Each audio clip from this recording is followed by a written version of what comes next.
Hello, and welcome to the first ever brand new episode of my new show called Becoming Chiron. I am Ursula Duffy. I'm a professional astrologer and a certified aromatherapist. And I've been on this journey now since probably about 2015 of my own, I guess I usually call it my spiritual reawakening. And I've been on this journey of intuitive development and discovering what being in tune with my intuition really means and using it as a guiding force in my life. And throughout this whole process, it's been an incredibly deep journey of rediscovering and being honest with who I truly am and what I came on this planet to do. And in that process, I also discovered astrology or rediscovered astrology. That kind of felt like a remembering, to be honest. And part of that whole rediscovery and reawakening journey was learning my chart and obviously up to this point becoming a professional astrologer. But one of the biggest things that I learned in that journey was my Chiron placement. So this has all kind of come culminating to this point in this moment. I hit the record button about 10 minutes before the Taurus New Moon partial solar eclipse that's happening today. I'm recording this on Saturday, April 30th. And right now it's about 4:17 p.m. in Eastern Daylight Time. I'm in Atlantic City, New Jersey. And this eclipse is really important because it's happening right on my ascendant. And I believe very strongly that it's important to make astrology and the experience come to life and to share the lived experience of transits and eclipses and things that new moons, full moons, all of it, because we experience these things. And when we know what's really happening on a soul level, energetically, and in the background, and how things are interacting with our own charts, it's just so incredible to see the divinity, the divine timing, the synchronicity, all of it. So this is why I'm sitting here right now. To be honest, this feels a little strange talking into this microphone by myself. I do this a lot with other people, with my business partner and things. We have other shows as part of our network at Sea Goddess Healing Arts. And I've been, guests on other people's shows before Sea Goddess was born. I've been doing my own business, Ursa Alchemy, for a while now.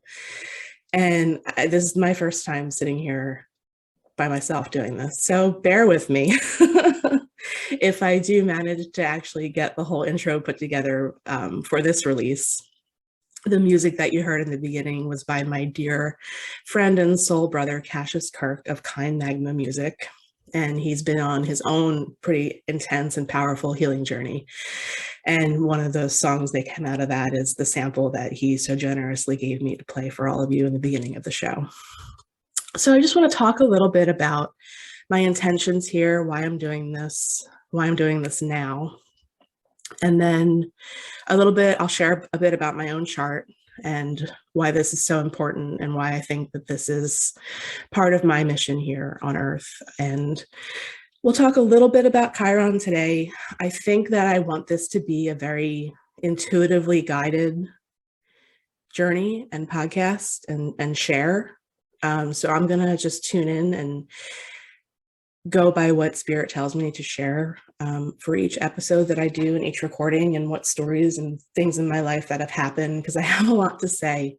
I've been through a lot in my life that has brought me to this point, and it is really it is and has been an intense journey of really becoming Chiron for me. And I really want to share what that means for me.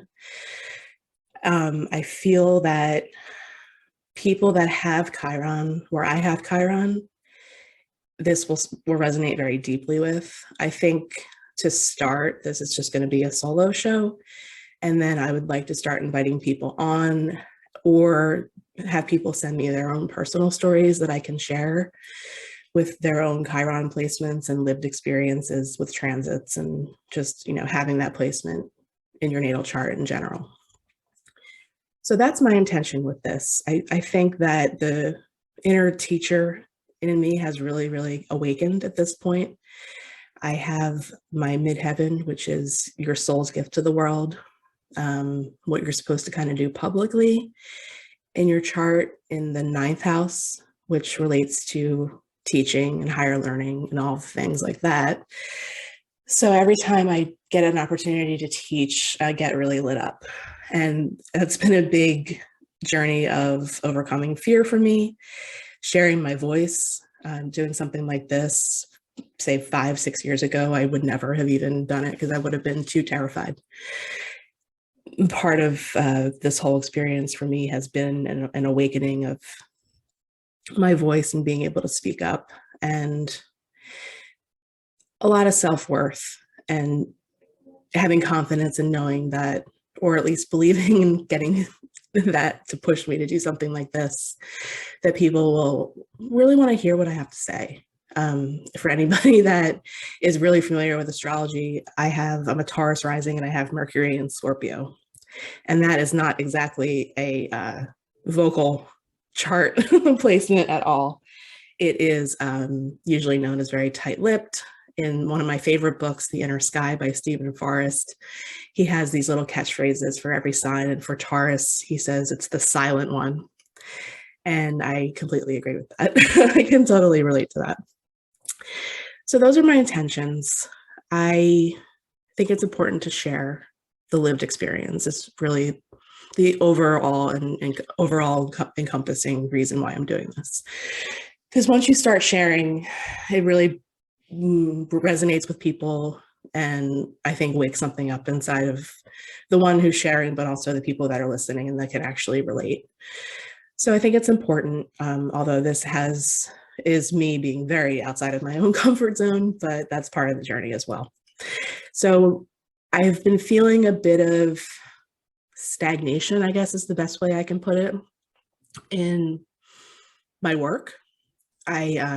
If you look on my website, you'll see I have a ton of blog posts. There's a lot of podcast interviews and things like that. I just feel like it's time to change it up a little bit. And the best way to do that, I feel, is to share our own unique experiences. So here I am. That is another reason why I'm doing this. And I just need to shift and change the energy a little bit. And with an eclipse on someone's ascendant, what better way to change things up than to do something completely different and really put oneself out there. I also said a little prayer to my guides and asked, what could I do to change things up?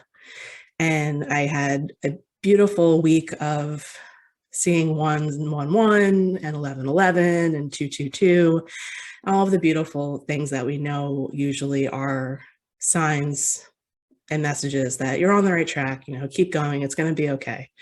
So that was very reassuring, and I very much appreciated that. But then I had a friend send me a very random picture of a bottle of wine called Chiron.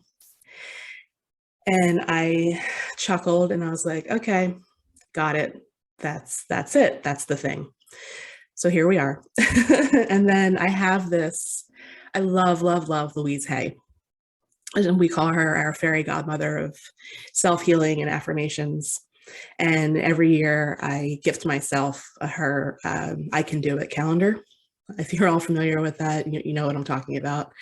And every day it has an affirmation. It's a little desktop size calendar where you can just rip the pages off every day. And I had decided to do this today during the eclipse on my ascendant. And I looked at the calendar message for today, and it says, I trust the process of life to always be here for me. And the picture that's on the calendar for today is a nest with 3 robin's eggs in it. So that says new beginnings to me, and just another validation and confirmation that this is what I'm supposed to be doing. So my chart, as I said, I'm a Taurus rising. You can find, I have a show called Taurus Rising that I do with my business partner, dear friend and soul sister, Mandy. And you can find that on the Sea Goddess Healing Arts YouTube channel, that we pretty much dedicate solely to sharing the lived experience of being a Taurus rising. And I found it kind of rare to find fellow Taurus risings in this journey. So I thought that was important that we came together and did this show together, because I feel like finding each other was a rare opportunity in and of itself. So I have Chiron at 17 degrees of Taurus. My ascendant is 11 degrees of Taurus. So this eclipse is pretty much on my ascendant and on my Chiron. And when I talk about the ascendant, the first house of the chart, we're really talking about topics that relate to someone's physical body. I look at the ascendant, especially the ascendant degree, as kind of like the birth canal of the soul. The ascendant is a very sensitive part of the chart, I feel, and for something this potent to be happening on that degree today is significant and really important to me to work with the energy. We're also looking at people's appearance when we talk about the first house. By definition, the rising sign, the first house, that's the sign that was on the eastern horizon at the moment of birth. When we have full information, date, time, and location, that allows us to cast the full chart. And I just feel like the ascendant is really important. So when someone has a planet in the first house, it's a lifelong journey of learning how to embody that energy. So for me, it's Chiron. So here we are, becoming Chiron. The other thing that's really important in my chart that involves Chiron is I have what's called a yod. A yod, by definition, is the finger of God. It's an old, I think it's a Hebrew word, and you can look it up if you want to see more about it. But my finger of God, the point of my yod, points to Chiron. So that's another thing that I feel has just been like a nudge all along the way, that it's really important to talk about this and to embody this energy. I've already spoken a bit about today's eclipse. If you want to go back and listen to the most recent Taurus rising, we actually talk all about the eclipse and go into further detail. So you can find more information about that on Taurus rising on the Sea Goddess Healing Arts YouTube channel. The other thing that's really important with Chiron in my chart is Chiron squares my nodes. I have Chiron at 17, like I said, Taurus, and my nodes are at 17, Leo and Aquarius. So what that means, when someone has a planet squaring the nodes, my astrology teacher always called it a repeating lesson, or something that can feel like destiny, or something that just always comes up in your life that's there to teach you how to really get to the point of why you came here. When we talk about the nodes of the moon, we're talking about the soul's growth in the north node and past and release in the south node. So with Chiron squaring my nodes, Chiron is a big teaching force in my life as well. My astrology teacher always referred to Chiron as an inconvenient teacher. So when you have that in the first house, as well as squaring your nodes, as well as the point of your yod, yeah, it's time to really embody the energy. So I feel I'm getting there. I feel there's a lot more that I can be doing, and something like this, I think, is a really big part of the story. I feel it's important to talk a little bit about Chiron today, just a little bit. I think that as I start sharing and as I start hearing from people and as people start coming on, it'll really, really come to life. But every person is unique, and every person is here for a reason, and it's all different. And my perspective, I feel, is very unique, especially with the placement that I have. When people hear about Chiron, I'm pretty sure that the biggest association and most common one is, quote unquote, the wounded healer. Chiron does represent the wounded healer archetype. And we can talk a little bit about Chiron's story and why that is. Chiron was a centaur. And the centaurs were pretty much known as this kind of rowdy bunch that just like to drink and party and cause a ruckus. Chiron was different. Chiron didn't do that. And Chiron devoted himself to his work and isolated himself and was a master teacher and a master of everything, pretty much. Like you hear the term jack of all trades, master of none. Well, Chiron was a master of all. He was an alchemist. He was an herbalist. He was a musician. He was I guess we could equate the knowledge to what a doctor or a medicine person would be today. He was a teacher.